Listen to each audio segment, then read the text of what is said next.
Hello viewers, आज के video में हम तैयारी करेंगे कक्षा 10वीं गणित की वार्षिक परीक्षा की।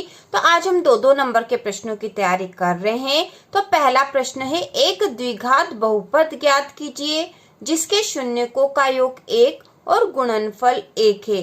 तो ये 2 नंबर में प्रश्न आ सकता है। इसको कैसे हल करेंगे, तो ये विधि समझना जरूरी है। यदि विधि आपको आ जाएगी करने की तो यहाँ पे संख्या अलग भी होगी तो आप कर सकोगे। तो इस तरह के प्रश्न हल करने के लिए हम करेंगे यहाँ पर सबसे पहले हल, क्योंकि यहाँ दे रखा है एक द्विघात बहुपद ज्ञात कीजिए जिसके शून्यकों का योग 1 और गुणनफल 1 है। तो इसको हल करेंगे तो सबसे पहले हम लिख देंगे, माना कि द्विघात बहुपद ax की घात 2 धन bx धन c के रूप में है। ठीक है, इस रूप में है द्विघात बहुपद। और यहाँ पे क्योंकि शून्यकों का योग और गुणनफल दे रखा है इसलिए हम लिख देंगे कि जहां पर शून्यक अल्फा व बीटा है। तो हमने 2 शून्यक भी मान लिया, अल्फा और बीटा। अब यहाँ दे रखा शून्यकों का योग 1 है और गुणनफल 1 है। इस प्रकार का द्विघात बहुपद हमें ज्ञात करना है। तो हम आगे लिखेंगे, शून्यकों का योग बराबर अल्फा धन बीटा बराबर 1, क्योंकि यहाँ दे रखा है शून्यकों का योग अल्फा धन बीटा होता है और यह 1 दे रखा है।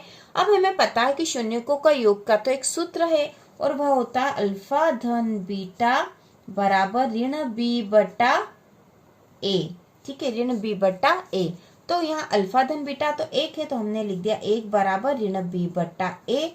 अब यहाँ का ऋण हटेगा तो इस तरफ ऋण आ जाएगा, तो ऋण 1 और इसके बटे कुछ नहीं तो हम बटे 1 लिख सकते हैं, उससे कोई फर्क नहीं पड़ता है। बराबर हो जाएगा b बटा a और इसको हमने दे दिया समीकरण 1 नाम, जहाँ पे b और a के मान आ गए हैं। इसके बाद हम लिखेंगे शून्यकों का गुणनफल बराबर, तो शून्यकों का गुणनफल अल्फा गुणा बीटा बराबर c बटा a होता है। ठीक है, तो ये सूत्र है इसका। और यहाँ पे जो दे रखा है शून्यकों का गुणनफल का मान 1 दे रखा है।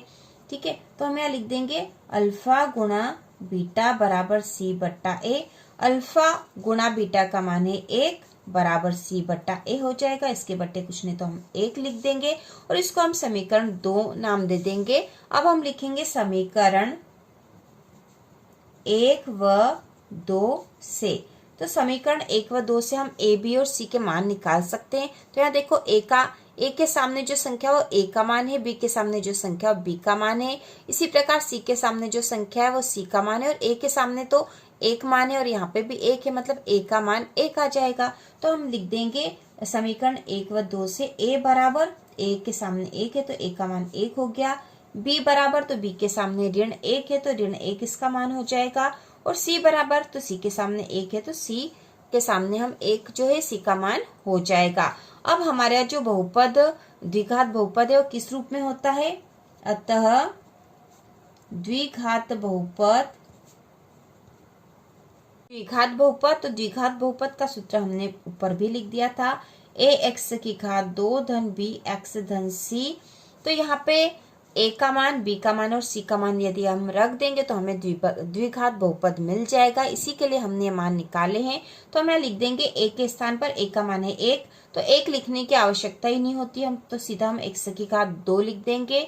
उसके बाद धन, तो यहाँ पे b का मान है ऋण का 1। ठीक है, b का मान है ऋण का 1, तो यदि हम ऋण 1 लिखेंगे तो धन में ऋण का गुणा हो जाएगा तो ऋण हो जाएगा और 1 लिखने की आवश्यकता नहीं है, तो ऋण का x हो गया ये। धन c का मान है c का मान है 1। ठीक है, c का मान है यहाँ पर 1। तो यहाँ पर हमें द्विघात बहुपद मिल गया है और यही इसका आंसर होगा। ठीक है, आंसर भी यही होगा, x की घात 2 ऋण x धन 1 यह द्विघात बहुपद है जो हमें ज्ञात करना था।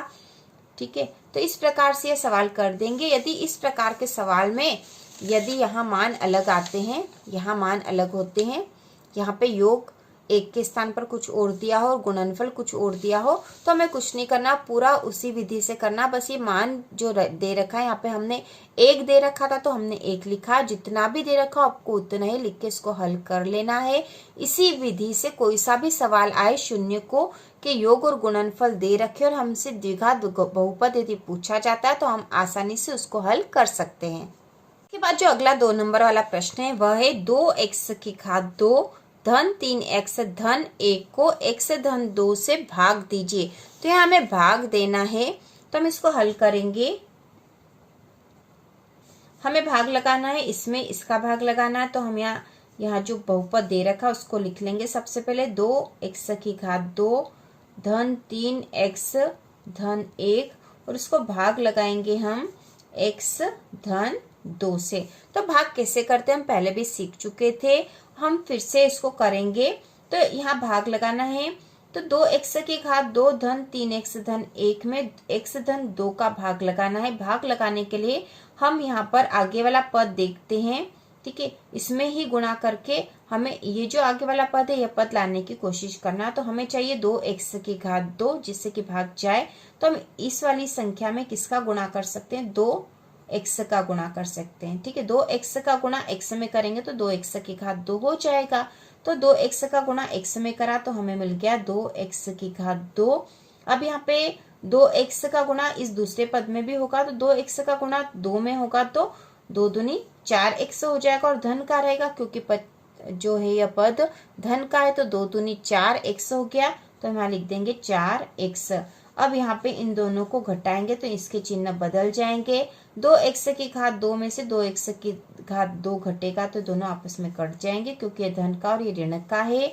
अब यहाँ पे 3x और ये ऋण का 4x है, मतलब ऋण के 4x में से 3x घट जाएगा, 1x बचेगा वो भी ऋण का।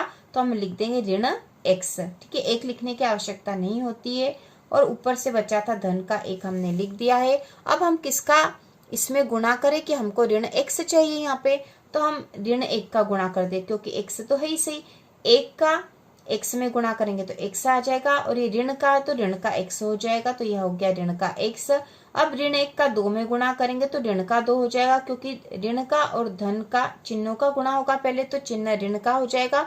धन ऋण ऋण होता है, 2 का 1 में गुणा हुआ या 1 में 2 का गुणा हुआ तो 2 आया है। तो हम यहाँ लिख देंगे धन, यहाँ पे आ जाएगा धन ऋण ऋण आएगा ऋण का 2, ठीक है। अब इनके चिन्ह बदल जाएंगे, ऋण का है तो धन का हो जाएगा, ये भी धन का हो जाएगा, ये दोनों आपस में कट जाएंगे। धन का 1 और धन का 2 हो जाएगा 3 और ये 3 है शेषफल, ठीक है, और ये इसका आंसर होगा। के बाद अगला प्रश्न है द्विघात बहुपद 4x की घात 2 ऋण 4x धन 1 के शून्य ज्ञात कीजिए। तो यहाँ हमें इसके शून्य ज्ञात करने थे और इसके पहले जो हमने सवाल करा था उसमें शून्य दे रखे थे और बहुपद ज्ञात करना था, और यहाँ पर जो बहुपद दे रखा और शून्य ज्ञात करने, तो हम इसको हल करेंगे। हल शून्य ज्ञात करने, तो ये जो बहुपद है इसको हम इसी से हम शून्य ज्ञात कर लेते। तो यहाँ पे देखो बहुपद क्या दे रखा, 4x की घात 2 ऋण 4x धन 1, और यह जो बहुपद दे रखा है इसमें जो बीच वाला पद है इसको ऐसे 2 भागों में बांटेंगे कि यदि उसको जोड़े तो बीच वाला पद आ जाए और गुणा करने पे इन दोनों पदों का गुणा आ जाना चाहिए। तो हमें बीच वाले पद को ऐसे 2 भागों में बांटना है कि यदि हम उन दोनों पदों का गुणा करते हैं, जो पद है बीच वाला पद क्या है ऋण 4x, इसको ऐसे 2 भागों में बांटना है कि यदि गुणा करें तो ये जो दोनों पद है, ठीक है, ये आगे वाला और ये पीछे वाला जो दोनों पद है इन दोनों का गुणा आ जाना चाहिए। मतलब 4x की घात 2 गुणा 1 बराबर 4x की घात 2। गुणा करने पे हमें ये चाहिए और जोड़ या घटाव करने पे, ठीक है, जोड़ या घटाव कर दे तो हमें मिलना चाहिए बीच वाला पद। मतलब जोड़ या घटाव करने पे हमें ऋण के 4x चाहिए। तो ऐसे 2 पद में हम कैसे बांट सकते हैं, तो हम जैसे 2 और 2 4 होता है और 2 में 2 का गुणा भी 4 होता है, तो हमें गुणा करने पे 4x चाहिए, लेकिन जोड़ या घटाव करने पे ऋण के 4 चाहिए। तो ऋण के 4 के लिए ऋण का 2 और ऋण का 2 ये दोनों जोड़ देंगे, ऋण 2 और ऋण 2 यदि जुड़ जाएंगे तो ऋण के 4 हो जाएंगे, और यदि इन दोनों का गुणा होगा तो ऋण ऋण धन हो जाएगा, और 2 में 2 का गुणा करेंगे तो 4 हो जाएगा। तो हम ऋण 2x, ठीक है, ऋण 2x में हम ऋण 2x का गुणा कर देंगे तो जो है ऋण का ऋण में गुणा हो जाएगा तो धन का 4x की घात 2 हो जाएगी। और उसी प्रकार ऋण 2 धन ऋण 2, इन दोनों को यदि जोड़ेंगे तो ऋण के 4x हो जाएंगे, ठीक है। x करेंगे हम यहाँ पे तो ऋण के 4x हमें मिल जाएंगे। तो ऐसे दो पद हमें मिल गए हैं, वो है ऋण का 2x और ऋण का 2x, ठीक है। इन दो पदों में बांटेंगे उसको, तो हम इसको हल करेंगे यहाँ पर। तो हम लिख देंगे 4x की घात 2 ऋण 2x, ठीक है, और ऋण 2x धन 1। ठीक, हम क्या करेंगे, जो आगे वाले दोनों पद है इसमें से कॉमन ले लेंगे। तो यहाँ हम कॉमन ले लेते हैं, ये 4x की घात 2 है, ऋण 2x है, तो यहाँ से हम 2x कॉमन ले लेंगे। तो यहाँ बचा अब है 2x और ऋण 1, क्योंकि ऋण का 2x था, 2x कॉमन ले लिया तो यहाँ बचा है 1, ऋण का हो जाएगा वो। उसी प्रकार इन दोनों पदों में से भी हमें कॉमन लेना पड़ेगा, तो यहाँ से कॉमन हम ले लेंगे ऋण का 1, ठीक है, ऋण 1 कॉमन ले लिया तो यहाँ पे बच्चा है 2x, क्योंकि ऋण 1 कॉमन लिया तो यहाँ पे धन का 2x बचेगा, और यहाँ हो जाएगा ऋण का 1, ठीक है, ऋण का 1 बचेगा यहाँ पर। अब ये दोनों पद हो गए हैं 2x ऋण 1, ये पहला पद, इन 2x ये वाला और ऋण का 1 यहाँ पे ये ले लिया, और ये जो दोनों कॉमन थे उनमें से 1 ले लेंगे, 2x ऋण 1। अब यहाँ से तो हमें शून्य ज्ञात करने, हमें दो पद मिल गए हैं, तो यहाँ 2x ऋण 1 बराबर 0 हो जाएगा। तो 2x बराबर 1 और x बराबर हो जाएगा 1/2, ये एक शून्य का मान आ गया है। इसी प्रकार ये जो अगला शून्य था, यहाँ पे बराबर 0 कर देंगे, ये जो अगला शून्य था ये था 2x ऋण 1 बराबर 0, तो 2x बराबर 1, x बराबर 1/2, तो ये दूसरा शून्य मिल गया हमें। तो यही इसके दोनों शून्य के और यही इसका आंसर होगा 1/2, 1/2, ये दो शून्य हमने निकाल लिए हैं। इसके बाद अगला प्रश्न जो कि 2 नंबर में आ सकता है वह है बहुपद x की घात 2 ऋण 3 के शून्य ज्ञात कीजिए। तो यदि इस प्रकार का बहुपद दे रखा, क्योंकि इसके पहले जो हमने शून्य ज्ञात करे थे वह बहुपद ax की घात 2 धन bx धन c के रूप में था, लेकिन यहाँ पर यह अलग रूप में, और इस तरह का यदि प्रश्न आता तो हम कैसे हल करेंगे। तो इसको हल करेंगे हम, बहुपद x की घात 2 ऋण 3 के शून्य ज्ञात कीजिए। तो यहाँ पे x की घात 2 ऋण 3 लिखा है, तो यहाँ पे हमें जो सूत्र लगा सकते हैं वह होगा, यहाँ पर हम सूत्र a की घात 2 ऋण b की घात 2 बराबर a ऋण b a धन b का प्रयोग करेंगे, ठीक है, इसका प्रयोग करेंगे। तो a की घात 2 ऋण b की घात 2, तो a की घात 2 मतलब x की घात 2 तो यहाँ लिखा है, लेकिन b की घात 2 मतलब ऐसी दो संख्या जिसमें गुणा करे, एक का दूसरे में गुणा करे तो 3 आ गए यहाँ पर, ठीक है। तो ऐसी संख्या कौन सी होगी, तो वो होता है √3। √3 में √3 का गुणा करेंगे तो 3 आ जाता। हमने पहले भी सवाल करे थे तो उस तरह से करा था।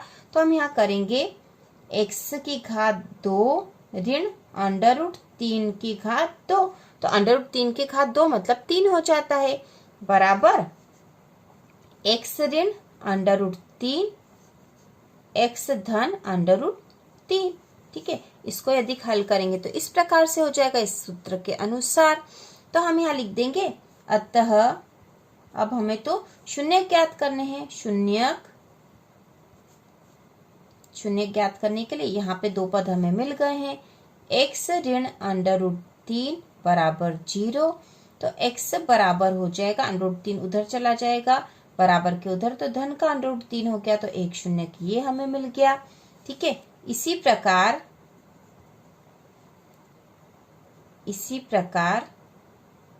अगला जो पद था x धन √3 बराबर 0, तो x बराबर हो जाएगा ऋण का √3, ठीक है, यह दूसरा शून्य हो गया और यही इसका आंसर है, ठीक है, यही इसके आंसर होंगे। दो शून्य हमें मिल गए हैं, √3 और ऋण √3। इसके बाद अगला प्रश्न हम करेंगे, दो संख्याओं का अंतर 26 है और एक संख्या दूसरी संख्या की 3 गुनी है, उन्हें ज्ञात कीजिए। तो इसको हल करेंगे तो हम लिखेंगे सबसे पहले, माना कि वे दो संख्याएं x व y है। क्योंकि यहाँ प्रश्न में लिखा कि दो संख्याओं का अंतर 26 है, तो दो संख्याएं कौन सी है, तो हमने मान लिया कि वे दो जो संख्याएं वे हैं x और y हैं, और एक संख्या दूसरी संख्या की 3 गुनी। तो सबसे पहले बताया गया कि दो संख्याओं का अंतर 26 है, तो हम लिखेंगे प्रश्नानुसार x ऋण y बराबर 26। इसको हम दे देते समीकरण 1 नाम। और दूसरा बोला है कि एक संख्या दूसरी संख्या की 3 गुनी है, मतलब x बराबर है 3y के, क्योंकि एक संख्या दूसरी संख्या की 3 गुनी है। तो इसको हम दे देते समीकरण 2 नाम। अब यहाँ पर समीकरण जो 2 है, इसमें x का मान 3y आया, तो समीकरण 2 से x का मान समीकरण 1 में रख देंगे। तो हम यहाँ लिखेंगे, अब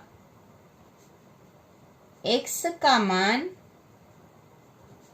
समीकरण 2